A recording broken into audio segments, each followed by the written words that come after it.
महाकारुणिक भगवान गौतम बुद्ध को श्रद्धा सुमन अर्पित करते हुए भारत रत्न डॉक्टर भीमराव अंबेडकर को श्रद्धा सुमन अर्पित करते हुए आज बाबा साहब की इस 134वीं वर्षगांठ पर आप सभी विद्वान साथियों का हार्दिक स्वागत वंदन एवं अभिनंदन करता हूँ। यहाँ पर मंचासीन घंटे जी कमेटी के समस्त पदाधिकारीगण, माताओं बहनों, सम्मानित बुजुर्गों, उत्साह से लबरेज हमारे नौजवान साथी, भीम आर्मी के सिपाही, बाबा साहब के कारमा को आगे बढ़ाने वाले नौजवान साथियों, बहनों और भाइयों, मैं आपका इस मंच के माध्यम से आह्वान करता हूँ, आपका स्वागत वंदन एवं अभिनंदन करता हूँ कि आप अपने उत्साह को कभी कम मत होने दीजिएगा। आपके उत्साह को देख करके आज भारत सरकार हमारी मजबूर हो चुकी है। भारत सरकार ने अनाउंस कर दिया कि सभी ऑफिसों में, सभी प्राइवेट ऑफिसों में, सभी संस्थाओं में, सभी जहाँ पर मूर्तियां लगी है बाबा साहब डॉक्टर भीमराव अम्बेडकर को, वहाँ पर साफ सफाई और अभियान चलाया जाएगा। बाबा साहब के दिए गए संदेश को बताया जाएगा। ये आपकी सकारात्मक को दर्शाता है। क्या बात है। जय जय जय जय जय भीम, जय जय जय जय जय भीम, जय जय जय जय जय भीम। सम्मानित साथियों, आपको देख करके यह मंच आह्लादित है और मैं ऐसी माताओं को धन्यवाद देना चाहता हूँ, बधाई देना चाहता हूँ, जिन्होंने अपने नन्हे मुन्ने बच्चों को ट्रेन करके इस मंच पर बाबा साहब के कारवां को आगे बढ़ाने के लिए पैदा किया है। ऐसी माताएं हमारे बीच में बैठी हुई हैं। आपकी कोख से जन्म लेने वाला आज नन्हा मुन्ना बच्चा कल बाबा साहब के कारवां को आगे बढ़ाएगा, भीम के झंडे को आगे ले जाएगा। आप ऐसी तालीम दीजिए, ऐसी शिक्षा दीजिए, ऐसे इसको मत दीजिए। बाबा साहब का इसका जैसे बाबा साहब ने कहा था, शिक्षा वह शेरनी का दूध है, जो पिएगा वही गुर्राएगा। मेरी माताओं और बहनों, मेरी आवाज आपके कान तक जा रही है। मेरा सिर्फ आपसे एक निवेदन है कि आप अच्छी साड़ी मत पहनिए, एक रोटी कम खाइए, एक मीटिंग का भोजन मत करिए, लेकिन अपने बच्चे की फीस और अपने बच्चे की पढ़ाई पर वह पैसा खर्च करिए। यदि आपने अपने बच्चे को सही शिक्षा देगी तो वह अपने जिंदगी में सब कुछ हासिल कर लेगा जो चाहेगा। बाबा साहब भीमराव अम्बेडकर अपना पेट काट करके, रात भर अपनी नींद हराम करके हमको आपको ऐसा भारत का संविधान दिया है जिसकी ताकत है। हमें आपको बाबा साहब के संदेश को, बाबा साहब के उपदेश को आत्मसात करना होगा, बाबा साहब की बताई गई शिक्षाओं को आत्मसात करना होगा और अपनी माताओं बहनों से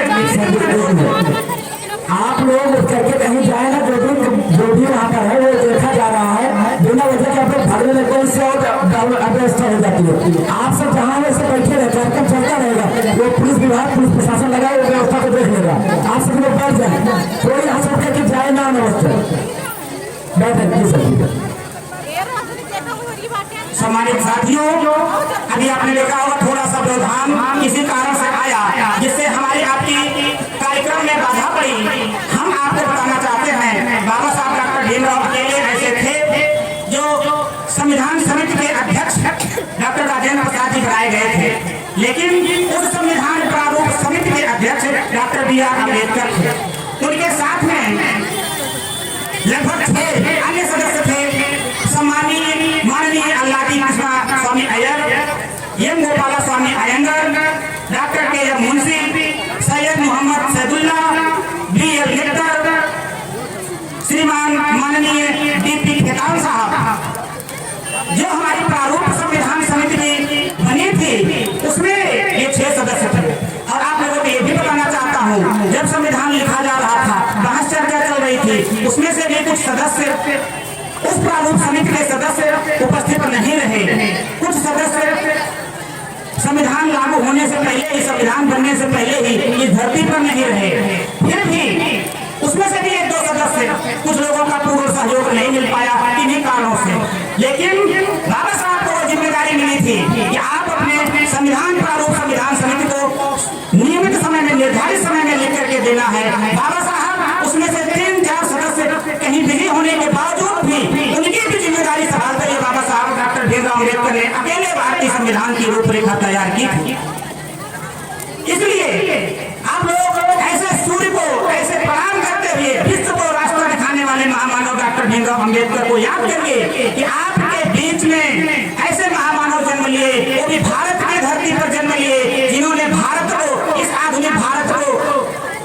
राह दिखाई है। आज हमारा भारत चंद्रमा पर पहुंच रहा है, चंद्रमा की ऊंचाइयों तक पहुंच गया है। ये भारतीय संविधान की देन है।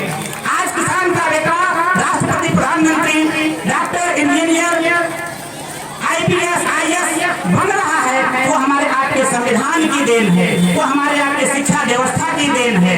इसलिए 140 करोड़ देशवासियों के लिए यह भारतीय संविधान सबसे पवित्र ग्रंथ है, जिससे उसकी दिनचर्या भारत देश चल रहा है। इसलिए हम सभी 140 करोड़ देशवासियों का की जिम्मेदारी बनती है, हम आप सबकी जिम्मेदारी बनती है भारतीय संविधान को सुरक्षित रखें, भारतीय संविधान को लागू करवाएं, भारतीय संविधान के लिखे गए उद्देश्य, नियम, कानून का पालन करें और भारत देश तरक्की करेगा, उन्नति के रास्ते पर आगे बढ़ेगा। इसलिए नौजवान साथियों, नौजवानों में बड़ी ऊर्जा होती है, आप अपनी उस ऊर्जा को सकारात्मक कार्यों में लगाएं, जिससे यह भारत विश्व के उन देशों में गिना जाए जो आज हमसे आगे हैं, कभी वो हमसे पीछे हो सके। भारत को हमें अपनी ताकत का एहसास कराना है। भारत में हम यदि सक्षम होंगे, विश्व के अन्य देश हमसे सहयोग मांगने के लिए मजबूर होंगे। आज भारत की आर्मी विश्व की सबसे बड़ी आर्मी बनने जा रही है।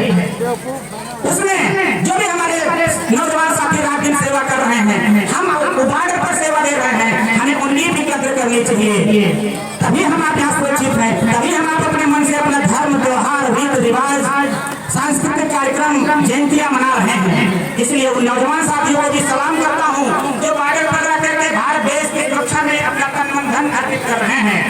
इसलिए मैं आप लोगों से आग्रह करता हूँ, साथियों, अभी सूचना आई जो पुलिस रिपोर्ट है, वो दारू पी करके जो हमारे ट्रस्ट का, हमारे मिशन का हमारे संबंधित नहीं है, अनावश्यक ये कुछ अराजक तत्वों द्वारा, असामाजिक लोगों के द्वारा ये अव्यवस्था फैलाई जा रही है।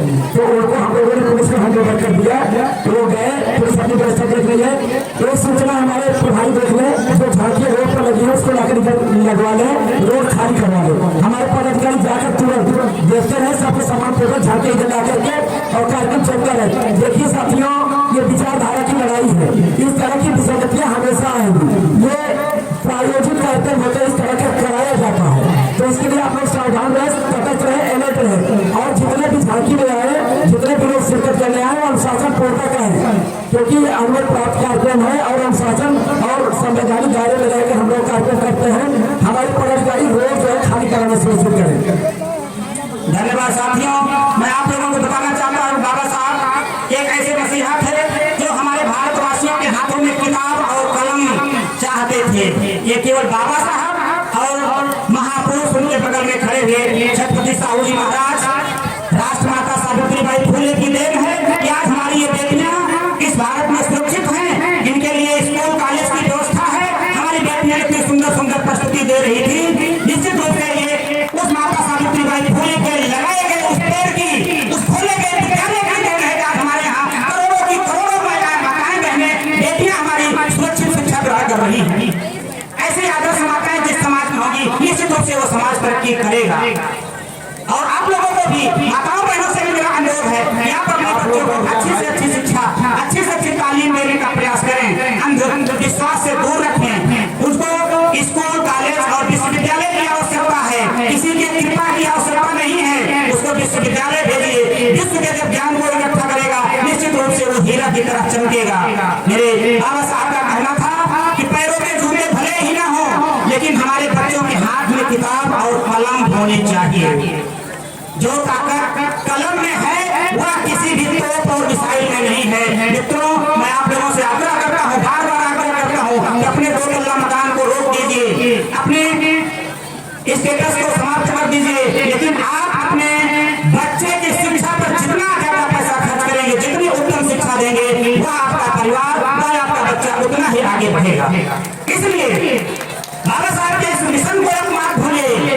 मैं इन प्यारे यहाँ बैठे हुए सम्मानित बुजुर्गों, हमारे बगल में बैठे हुए लगभग 90 साल से अधिक उम्र के सम्मानित प्राध्यापक, प्राथमिक विद्यालय से रिटायर्ड ऐसे गुरु हमारे बगल में बैठे हैं, जिनके बल पर मैं यहाँ बोल रहा हूँ। ऐसे गुरु को खोजिए जो 80-90 साल तक समाज की सेवा किए हों, साइकिल से चल के घर घर में जाकर के बच्चों को पढ़ने के लिए प्रेरित किए हों। ऐसे माताओं को, ऐसे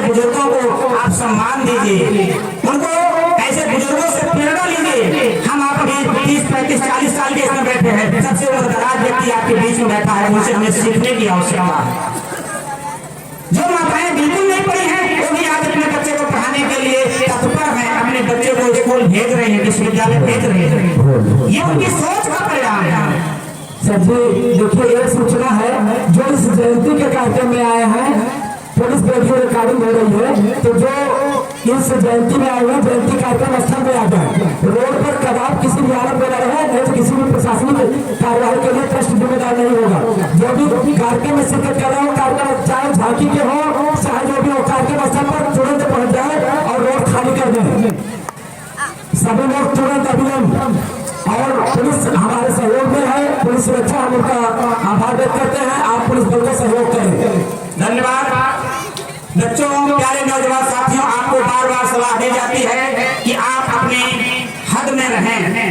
आपको एक आंकड़ा बताना चाहता हूँ, यहाँ बैठी हुई माताओं बहनों सम्मानित साथियों, भारत का जो आंकड़ा है एक्सीडेंट में मृत्यु का, हर चौथे मिनट एक एक्सीडेंटल मौत भारत में एक्सीडेंट से हो रही है। ये लिखित आंकड़ा आपको बता रहे हैं, यानी कितना स्पीड से, कितनी तीव्र गति से भारत में मौत एक्सीडेंट से हो रही है। आप अपने बच्चों को, नौजवान साथियों को, अपने पति को, अपने नन्हे मुन्ने बच्चों को, ऐसे तेज रफ्तार की गाड़ियां तो आ गई हैं, लेकिन हमारे आपके विचार अभी उतनी तेजी से नहीं बदले हैं। ये उनका परिणाम है। मैं आपको और आश्वासन देना चाहता हूँ कि जो बच्चे मेरी आवाज सुन रहे हों, यदि आप 18 साल से कम उम्र के हों तो आप कदापि गाड़ी ना चलाएं।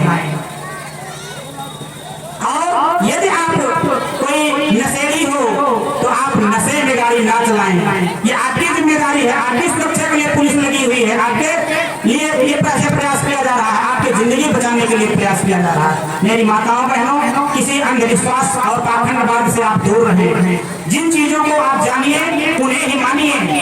अपने अंदर जरा सा चेतना लाइए। यदि आपसे कोई बात कही जाए तो आप उस पर जरूर ये सोचें कि क्यों हमसे कह रहे हैं, कब कह रहे हैं, क्यों कह रहे हैं, और इसके बारे में हम इनसे कैसे बात करें। तब आप उनके भ्रमजाल में, उनके माया जाल में नहीं फंस पाएंगे। इसलिए कहाँ, कब, क्यों, कैसे, ये आपको ज्ञान होना चाहिए। तभी आप उस पाखंडवाद से, अंधविश्वास से दूर होंगे। खुशी आप बताइए, आपको खुशी होती है किसी बच्चे के जन्म पर या किसी आदमी के मृत्यु पर? निश्चित रूप से कुछ बच्चों को, कुछ लोगों का जवाब आया कि जन्म पर। जब आप जन्म, किसी आपके घर में कोई बच्चा जन्म लेता है तो आप उसके लिए ताली और थाली बजाती हैं। मेरी माताओं और बहनों से आग्रह है कि ताली थाली ना बजाएं, उसके बगल में आप अपनी क्षमता के अनुसार कापी और किताब उपलब्ध कराएं। जिस घर में कलम की पूजा होने लगेगी वह परिवार ऑटोमेटिक तरक्की कर जाएगा। इसलिए आप उस कापी कलम की ताकत को समझिए। ऐसे कापी कलम जो कर सकती है वो आपका ताली और थाली नहीं कर सकती है। इसलिए इसमें सबसे बड़ी अहम जिम्मेदारी इन माताओं की, छात्र छात्राओं की और बुजुर्गों की, आप सबकी। इसलिए मैं आपसे आज यही आग्रह करके जाता हूँ, यदि आपकी जानकारी में किसी भी घर में यदि बच्चा जन्म लेता है तो आप उसको कपड़े खरीद करके मत दीजिए, आप उसको अच्छे जूते मत पहनाइए, लेकिन उसको अच्छे कॉलेज में दाखिला कराने के लिए उस माँ बहन बेटी को जरूर प्रेरित करिए कि इस बच्चे का एडमिशन उस कॉलेज में होना चाहिए जहाँ से अच्छे अच्छे विद्वान पैदा होगा। ये आपकी जिम्मेदारी है, कोई दूसरा आपको बताने नहीं आएगा। इसलिए मेरी माताओं बहनों से करबद्ध प्रार्थना है कि आज मैं यहाँ खड़ा हूँ तो ये हमारे माँ बाप की देन है। हमारे माँ बाप ने मेहनत मजदूरी करके हमको यहाँ पहुँचाया है। आपके माँ बाप ने यहाँ तक आपके मेहनत मजदूरी करके आपको पहुँचाया है। उनके माँ बाप धन्य हैं जिन्होंने भीम जैसे सिपाही को जन्म दिया। ऐसे माताओं बहनों को आप कभी भूल नहीं हो सकते। इस धरती पर यदि कोई देवी देवता है, असली देवी देवता है, तो वो आपकी माता और पिता। और जो अपने माँ बाप का सम्मान नहीं करता वो कभी आगे बढ़ नहीं सकता, वो कभी तरक्की नहीं कर सकता। इसलिए प्यारे नौजवान साथियों, आपको आगे बढ़ना है, लेकिन हमें अपने इतिहास को जान करके, अपने पूर्वजों के इतिहास को जान करके आगे बढ़ना है। तभी हम दीर्घकालिक विकास कर सकेंगे। हमें एक दिन आज का केवल विकास नहीं करना है, हमें अपने इन बच्चों के भविष्य को 60-70 साल, आजादी के 75 साल हो गए जब आप लोगों को, पीछे बहुत सारे बुजुर्ग बैठे हैं, जब भोजन नहीं मिलता था, आज हमारे प्यारे बच्चों को भर पेट भोजन मिलने लगा है, किताब कॉपी मिलने लगी है, स्कॉलरशिप मिलने लगी है, तो इनको आप पढ़ने से मन भी भटकने लगा है। इसलिए जाके पाउन फटे दवाई सो का जाने पीठ पर आई। प्यारे मित्रों, नौजवान साथियों, आपको आज पेट भर के भोजन मिल रहा है, ये आपके माँ बाप की देन है, ये आपके भारतवर्ष की तरक्की की परिणाम है। इसलिए आप उस तरक्की में शामिल होइए, अपने इस जवानी को अच्छे कार्यों में लगाइए, तब आपका परिवार, आपका देश, आपका राष्ट्र तरक्की करेगा। मैं इन्हीं शब्दों के साथ मैं आपसे बताना चाहता हूँ, संसार पूजता जिन्हें तिलक रोली फूलों के हारों से, मैं उन्हें पूजता आया हूँ बाबा अपने अंगारों से। सुनहार हार उनका जिनकी सुनहार समय रुक जाता था, उपदेश इधर को देते थे, इतिहास उधर जित जाता था। ऐसे महामानव बाबा साहब डॉक्टर भीमराव अम्बेडकर को मैं नमन करता हूँ, जिन्होंने अपनी पूरी जिंदगी मानवता की सेवा के लिए, भारत देश की सेवा के लिए लगा दिया। आज ऐसे महामानव की जयंती में हम आप सब लोग शामिल हुए हैं। निश्चित रूप से बाबा साहब की आत्मा को शांति मिलेगी। बाबा साहब की सोचे जो मेरे बताए रास्ते पर हमारा नौजवान साथी चल रहा है, निश्चित रूप से भारत देश तरक्की करेगा, आपका परिवार तरक्की करेगा। हम आप गर्व से सीना चौड़ा करके कहेंगे जय भीम। जो भी लोग उपस्थित हैं मैं उनसे अनुरोध करता हूँ, हाथ उठा करके जोर से बोले जय भीम, जय भीम, जय भीम। बाबा साहब अमर रहे, बाबा साहब अमर रहे, बाबा साहब अमर रहे। धन्यवाद नौजवान साथियों। जय जवान, जय संविधान, जय विज्ञान। आप उस विज्ञान की पूजा करिए, कर्मकांड से दूर होइए, निश्चित रूप से आपका मार्ग अच्छा होगा, बाबा साहब आपके साथ होंगे। जय भीम, नमो बुद्धाय। बहुत बहुत आभार इस रामपुर कुर्मियान के डॉक्टर भीमराव अम्बेडकर बौद्धिक एवं सामाजिक ट्रस्ट के सम्मानित पदाधिकारियों को के प्रति मैं हृदय से आभार व्यक्त करता हूँ। और जिन लोगों ने मेरी बातों को ध्यानपूर्वक सुना, मैं उनका भी आभार व्यक्त करता हूँ कि आपने तत्परता से सुना। आपके उत्साह को देख करके लग रहा था कि आज रामपुर कुर्मियान की धरती पर कितना जन सैलाब उमड़ पड़ा है। थोड़ा बहुत व्यवधान आया, लेकिन इससे आप विचलित ना हो, अपने उत्साह को कम ना होने दें। पुनः एक बार सभी सम्मानित श्रोताओं का, सम्मानित पदाधिकारियों का, पुलिस के नौजवान साथियों का, मीडिया बंधुओं का, सबके प्रति जिनका भी नाम नहीं ले पा रहा हूँ, मेरी आवाज जहाँ तक जा रही है, मैं आप सबका हृदय से आभार व्यक्त करता हूँ। आपको बाबा साहब डॉक्टर भीमराव अम्बेडकर की जयंती पर शुभकामनाएं प्रेषित करता हूँ। जय भीम, नमो बुद्धाय। धन्यवाद। बार बार बारम्बार बहुत बहुत आभार सर जी, आपने जो दिशा निर्देश दिया। साथियों, एक चीज तो हमें घबराने में